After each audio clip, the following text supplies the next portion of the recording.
Още един успешно завършен обект и доволен клиент. Премахнахме старата, изгнила дървена конструкция и остарелите керемиди, след което изградихме изцяло нова, здрава и устойчива покривна конструкция.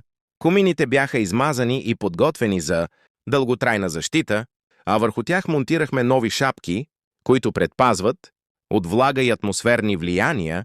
След това качихме и наредихме нови керемиди, младост, осигуряващи красив и модерен, завършек на покрива. Допълнително беше поставена нова улама, която гарантира надежно отвеждане на дъждовната вода и предпазва покрива от течове. Целият процес по ремонта отне само 8 работни дни за площ от 125 метра ви. Бързо, качествено и с внимание към всеки детайл, резултатът здрав, красив и дълготраен покрив, готов да устои на всякакви условия.